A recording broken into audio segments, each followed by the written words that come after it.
Hi, my name is Callie Davis. Today we are going to be making what my family has dubbed as the Callie Special. One of the things that our family likes is to go out to eat at Mexican restaurants, but we have noticed that it is quite expensive. We've also noticed that my kids like the same thing every single time. They like a rice and chicken covered in queso meal that our local restaurant has called the Steven Special.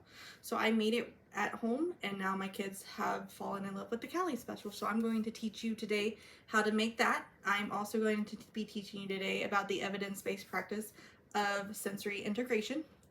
Part of the reason I chose this one is because a lot of the students I work with have sensory issues, especially when it comes to touching meat or smelling cooking meat or stuff like that. So I think this is a good thing to talk about while we're cooking, because I think it is huge, especially with kids with special needs. First thing we're going to start off with is I cook for a family of 6, so I always buy the big packs. You can do the small packs. I'm only going to do like I was cooking for a family of 4 today, so I'm not going to use this entire big pack. I'm only going to use half. So I'm going to take 2 of the chicken breasts, which is about 1 pound to 1.5 pounds of chicken meat. So we're going to start there. One of the reasons I think that sensory integration is so huge is because it's how our bodies adapt to the sensories around us. And for kids with autism or ADHD, this can be very tough for them. A lot of them have what is called sensory processing disorder, so they don't always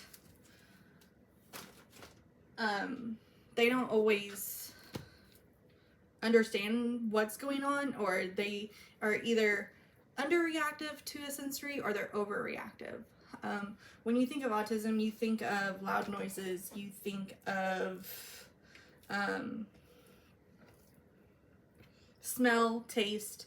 I know like my little cousin who has autism, before she would eat anything or take anything, she always smelled it because that's how she processed everything. Or I've had several students who loud noises can really hurt their ears, and so they tend to have a meltdown or need a sensory break because of these incidences. I have one right now who does not like the feel of raw meat. That is something I'm working with him in class, so that is another sensory thing.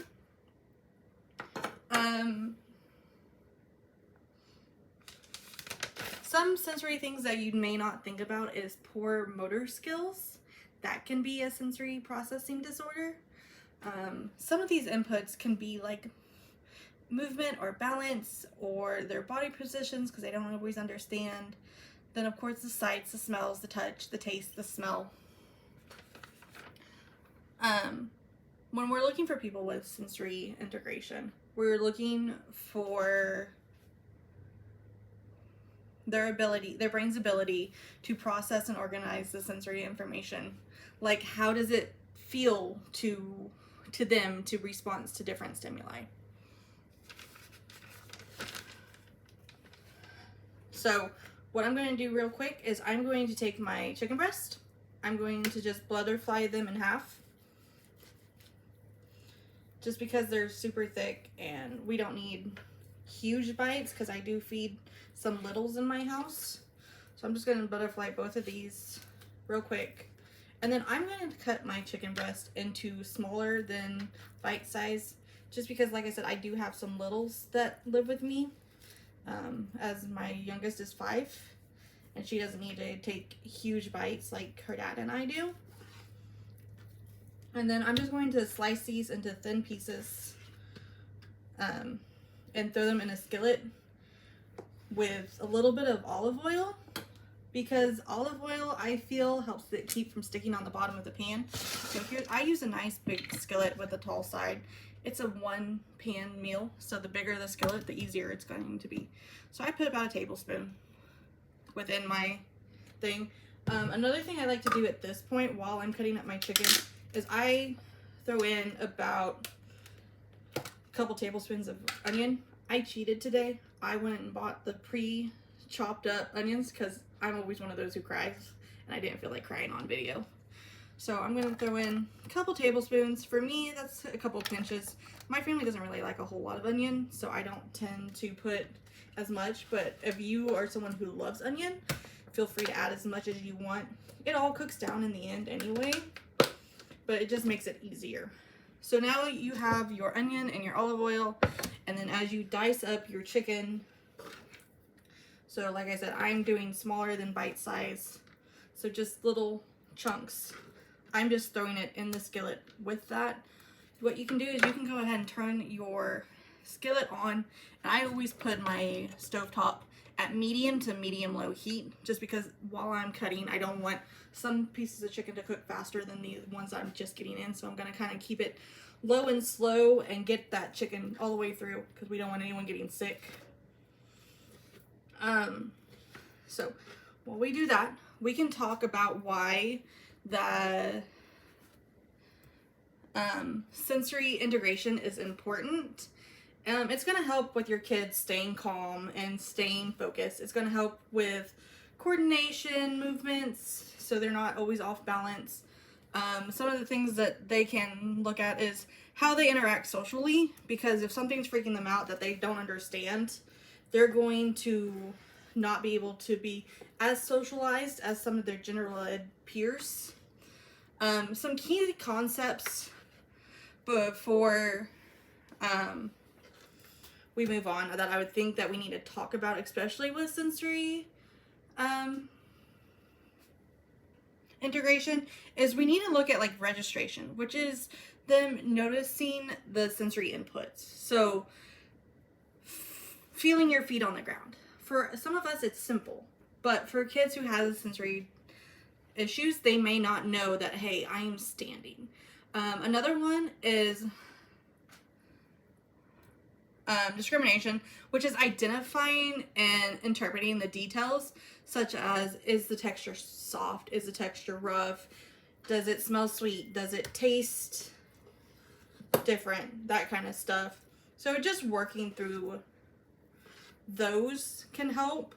Another big one is motor planning. We can use this as a sensory information to plan or carry out the movements. Are they walking through grass? Are they walking across pebbles? Are they walking across a gym floor? Another thing we can do is modulation, which is adjusting the intensity of which they're used to. So if a kid has a real bad issue with loud gyms, maybe start them off in a classroom that tends to be a little bit louder. So like a gym class where there's only a handful of kids, not the full gymnasium, or a classroom setting other than where they're typically at, to identify, or going to the gym but wearing the headphones to help them understand what the loud noises are, and it's not quite as loud for them. So there's different ways to doing this.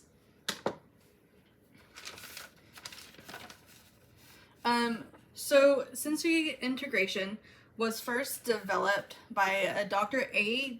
Jean Ayres. She was an occupational therapist and educational psychologist and neuroscientist. Her work laid the foundation for us understanding the sensory processing effects of learning behaviors development in children. So she's kind of the one we can thank for this process, for this evidence-based training, because it's really important that we understand what's causing this before we can just jump right into it.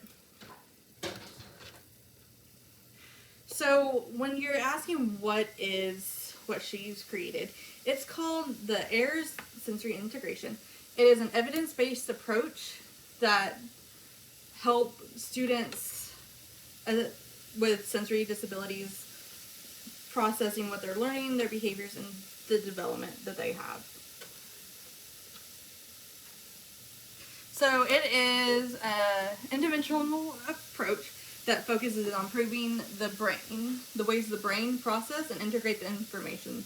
especially for those children with autism and stuff like that.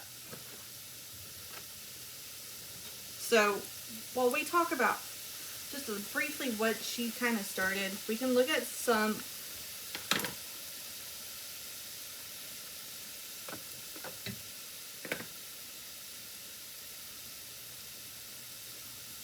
core principles she has laid out.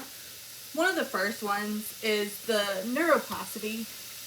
This is how the brain can change and adapt to the right kinds of sensory. So this is where you're introducing kids to different sensories. So like working with different textures. So you know that this kid does not like rough textures. So this is slowly integrating him to different textures like that. Or it could be one kid doesn't like different colors, and so it's adapting him or teaching him how to deal with that. Sorry, I am doing too many things at once. Another one is active engagement. This is where the child is actively participating in what the sensory is. This is huge because if they are not actively participating, they're going to struggle, especially when you get to those big moments of sensory, like in a loud gym, or touch and feel, or taste, because we know a lot of kids have those issues. One thing I like when I'm cooking is if you see a lot of grizzle, I just cut that off, just to make life a little bit easier, because I know my kids don't like it. That's a sensory thing.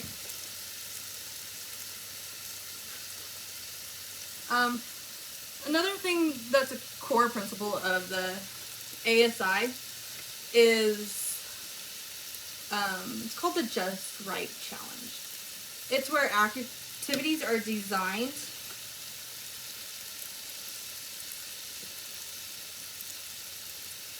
to challenge and engage the student, but not so difficult that they can't get through it.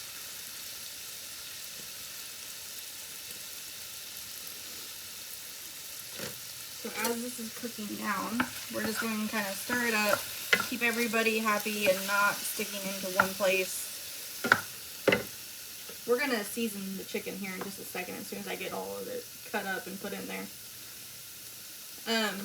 One thing I will tell you when handling chicken, make sure you have a clean board, clean utensils, clean hand. Another thing is, one of the techniques I was learned is if you hold your big knife, because I use this for pretty much everything, hold it between your finger and your thumb and then wrap the rest of your fingers, you have a better control of what you're cutting,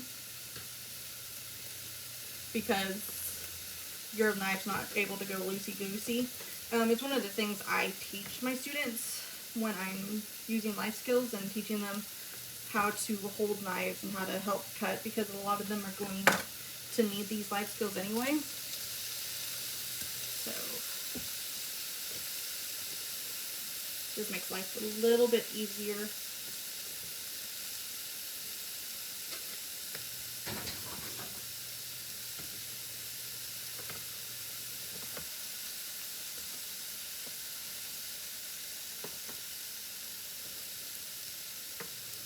Now that we have all of our chicken cut up, diced up, and however big of bites you want. If you want to do strips, you are more than welcome to do strips. We just like little chunks. So from there, once we get everything in the pan and kind of starting to do its stuff, I like to season it at this point. So I add a little bit of onion powder. I measure with my heart just because I like seasoning. You can use however much you want. We're going to use garlic powder. Just a little. We're going to use some ground cumin. Give it that flavor. The original recipe when I first found this said to use smoked paprika.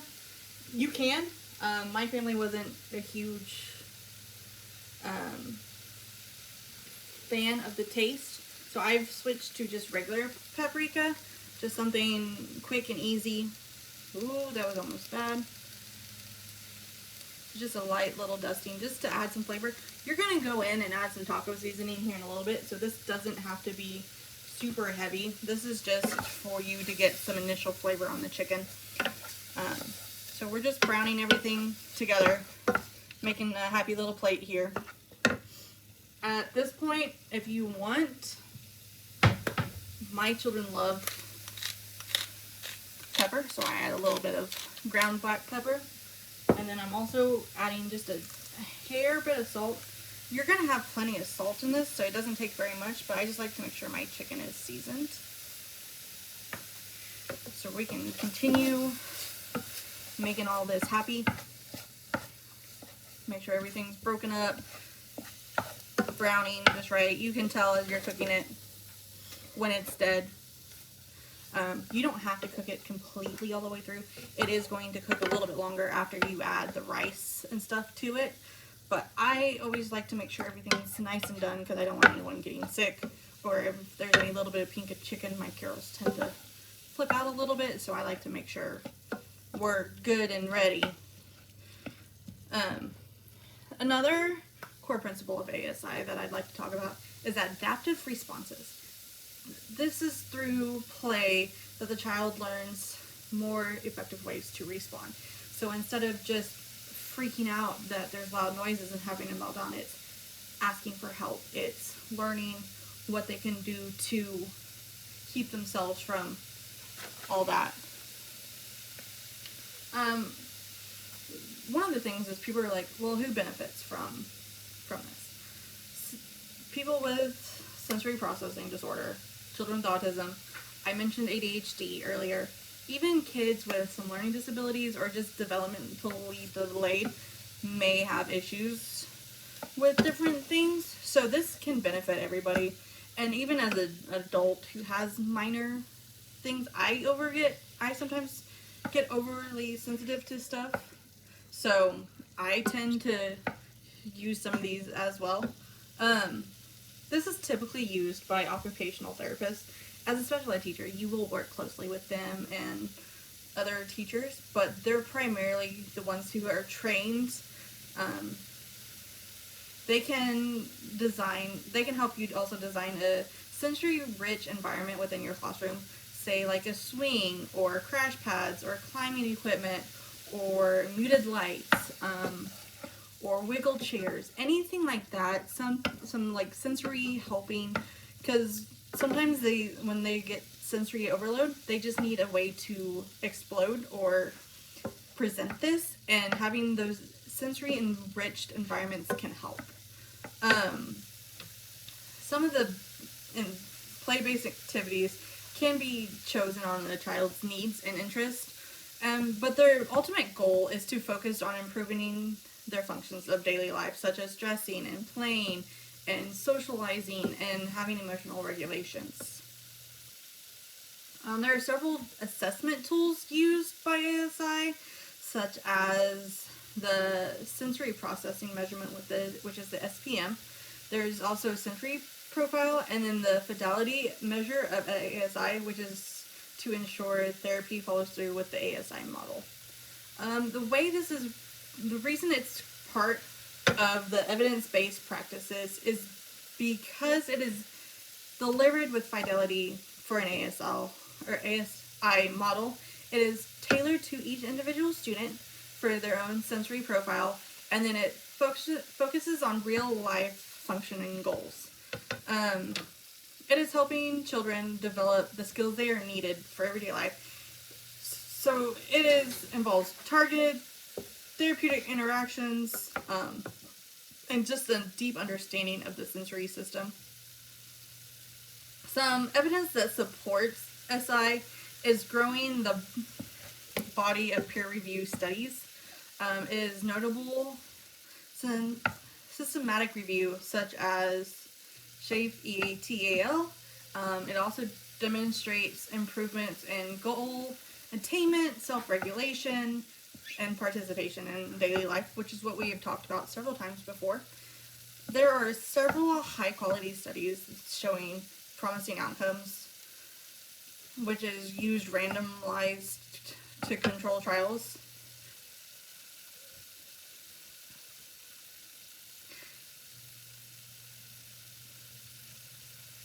So specific fidelity tools and tools that are used are delivered by certified occupational therapists. Like I said earlier, they're the ones who've been trained. Goals targeted to adapt responses and real-world functioning. So these are all very, very important. While we pause on that, we're going to take a look at our skillet. We see that our chicken is pretty much cooked all the way through. There may be one or two pieces here and there that are almost, but they're pretty much all done. This is where it comes in some of your own choices. So it says half a cup to a cup of your favorite chunky salsa. You can use regular salsa. My family has found the red gold salsa to be the choice. So what we're going to do is we're going to pour in about half a cup. Like I said earlier, I'm measuring with my heart because nothing about this is perfect. And my kids like it either way. So we added a cup and a half of that. One thing I add to mine just for some extra flavor, you don't have to, is I add a can of hatch green chilies. I just like the little flavor that it gives it. So, open my can here. I always choose mild. Like I said, I'm cooking for children, so some of my kids don't like it. If you have kids who do, they can always add hot sauce to it at the end. So, 1 can of that. And then it says for a cup of white rice, you can use any kind of rice you like. I just bought this at the store. One of these has lasted me for 4 or 5 meals. So we're going to add 1 cup of that right into the middle. From there, we're going to top with 1 pack of our favorite taco seasoning. Give it that Mexican flavor.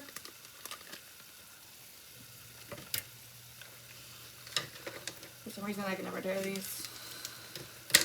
So 1 package of taco seasoning.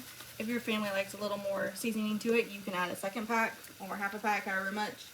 Or you can add some of the regular seasonings that we added in just a minute ago.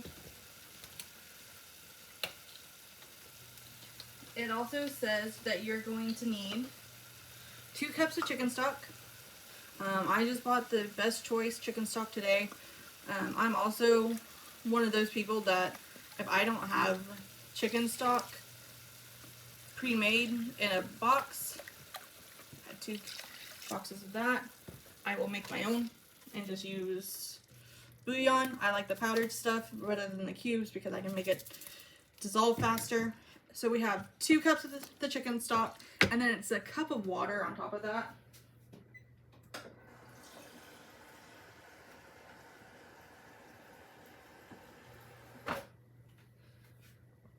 So we have 1 cup of water. We're going to mix everything together and let it sizzle. And what you want at this point is you want it to boil, get all those flavors marinated. And once it starts boiling, we're going to reduce it down to a low simmer and just let it all marinate together. So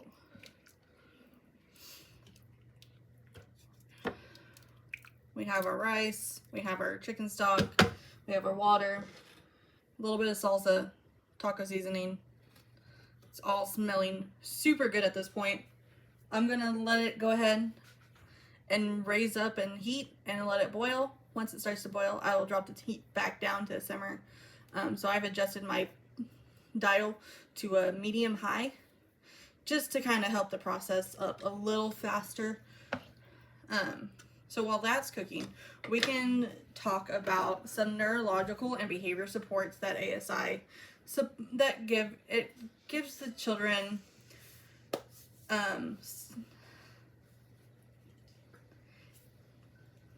sensory integration improvements like regulation. It helps improve their attention span, it helps their motor coordination, and it also helps with social interaction. Some functional improvements noted in this research, we can see increase in independence, especially for individualized living skills, which is what the kids need. We also see enhanced school participation and classroom behavior, because if they're not overreacting to the different senses, then they are better off in class. We see better emotional regulations and fewer meltdowns, and it can also increase engagement and peer interaction. So those are all benefits, especially for children with special needs like autism, who really need those skills. Not all sensory interventions are ASI. Only the ones that really follow the ASI fidelity measurements should be evaluated as an ASI, but some criticisms in the past are that due to poor defined or unstandardized sensory therapies, it's not always getting counted. There are some clear distinguish AI from the general sensory approaches, so we really have to look at those. Some more controversies when we're talking about this is the historically limited by the weak mythologies. They're also concerned about generalization and the placebo effect, because that is very important, that it's actually helping the kid and not just, in better terms, faking it. As you saw, real quick, you saw that our stuff is boiling, so we can drop it down to low medium. And at this point, I like to cover and simmer. You want to stir occasionally through this so your rice is not sticking to the bottom. So we're going to leave this here for 10-15 minutes, let it do what it needs to do, and then we will pick back up from there. But some more things we can talk about with our stuff is the broad use term of sensory integration. Many interventions call themselves as sensory without following the measurements, and these can impact the students by diluting the evidence base. This is leading to inconsistent outcomes and confusion about what truly consists of ASI, such as examples, swinging a child on a swing randomly versus using momentum purposely as part of the ASI. Another critique that people have is the cost and time it takes to truly understand ASI, because ASI therapy can be very expensive. It can be time invasive and limited to specialized clinics. So not everybody has this training. Not every occupational therapist can provide this. You have to find specialized ones. Some professionals argue that while it's more accessible, it's not always the faster or the broader content.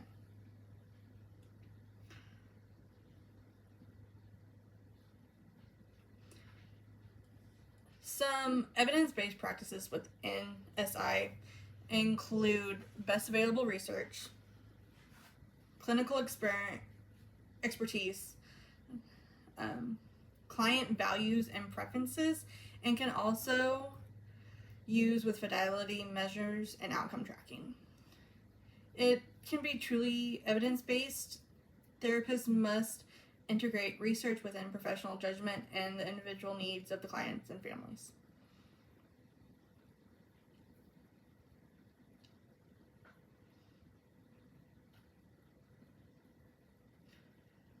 So how it fits into EBPs and occupational therapies is the research evidence, which is used by ASI fidelity, RTCs, functional outcome measurements. The clinical expertise are often OT analyzed sensory needs, selects appropriate interventions. Client preferences is child-led play, goals in chosen partnership with family. Without the family, this will not be as productive. You really need the family support and input to make sure you are reaching the right goals because what shows on paper may not always show the individual needs of the student. We're still letting that simmer. Some practices and example. A child with autism has a difficulty with like dressing due to the feel of the clothes. An OT can help this by using clinical judgments to devise a therapy involving deep pressure and gradual transition between the different tactiles or feelings of stuff. So we can start by using goal scaling just to see kind of what they like, and we're going to ensure that the therapy that we are providing is meeting the fidelity standards, but also helping the student. Some of the tools and outcome measures that we can use are like the finality measure of the ASI. We can do goal attainment scaling, which is the GAS. There's a sensory process measure, which is the SPM, or just a sensory profile on each student.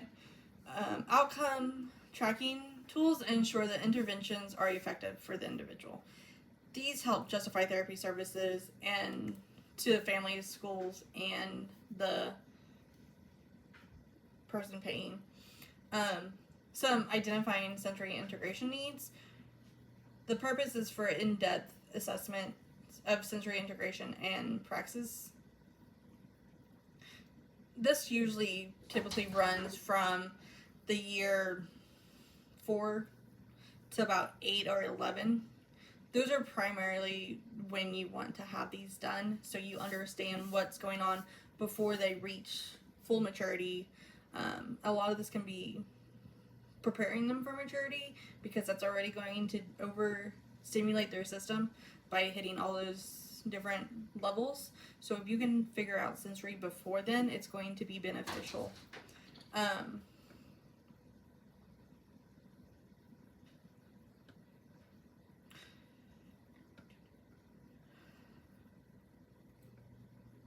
So there are several different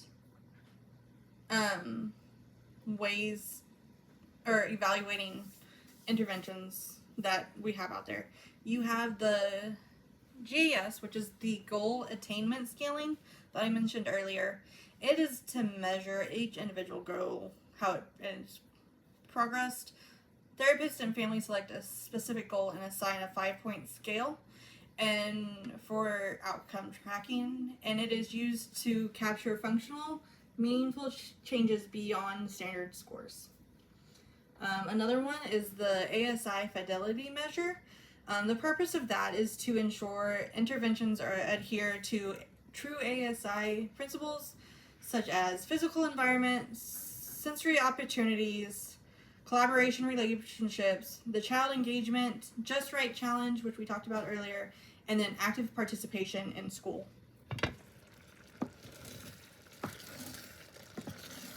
Just stirring as we're talking, just to make sure everything is coming together and that nothing is sticking to the bottom, nothing worse than burnt rice.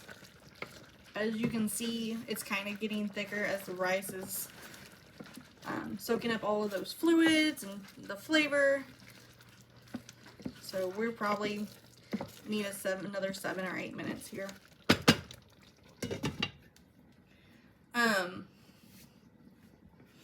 Another tool used to measure is the Violent Adaptive Behavior Scale. It is used to measure adaptive functioning in everyday life. So it's communication, it's daily living skills, it's socialization, it's the motor skills, and it's the adaptive behavior skills. It is used typically with students with ASD and developmental delays, and it evaluates alongside SI-focused assessments is how it's used. Another one is the Pediatric Evaluation of Disability Inventory, or the PEDI, or the PEDI-CAT, however you want to do it. Its purpose is to track progress within functional performances related to daily activities. Mobility, self-care, self-functioning, social skills, So those are the primary focus of those. And those are just a couple of the ones that I have found seem to be really mentioned a lot.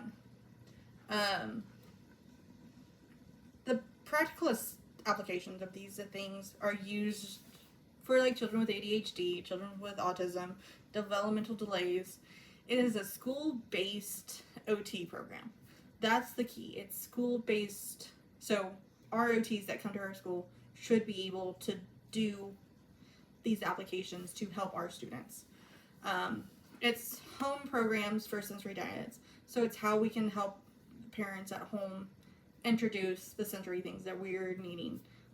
Louder music, taste, feel, touching chicken like we're doing here, sensitivity to heat, because like I said, right here I'm cooking, and when I open up the lid, you can see the steam coming off, you see the moisture.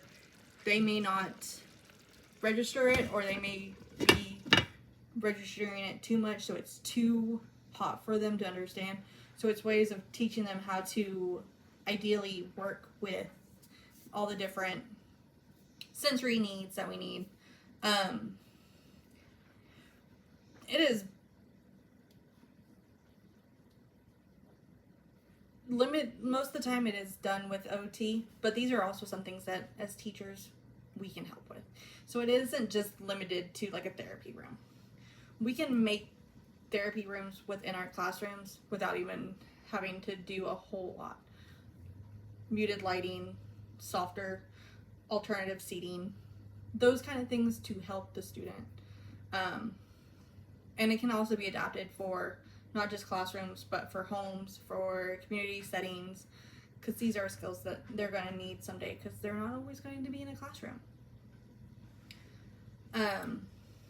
It's an effective intervention, but it needs to be advocated, it needs to be researched, it needs to be full integration into mainstream clinical and educational practices.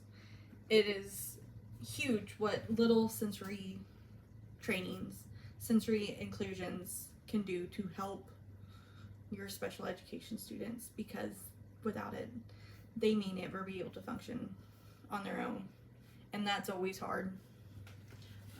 Especially for me, I teach severe and profound, and a lot of my kids have sensory, so I will be using this in my classroom. I will be talking to my OTs, figuring out all the different ways where we can input this or help our students more by learning all this. Sorry, my lid got a little warm on me. So we're just about there. As you can see, my rice is starting to get plump and thick.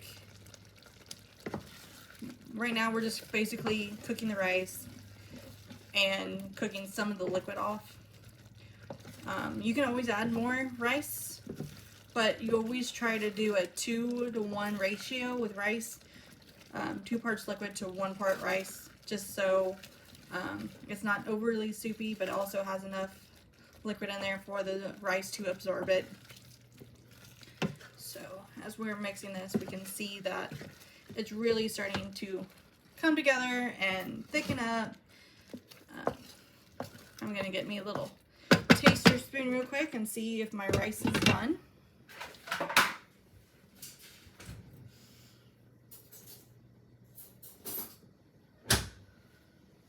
You don't want crunchy rice, so I'm just gonna pull from the middle. Just a small sample. Watch out, it is hot.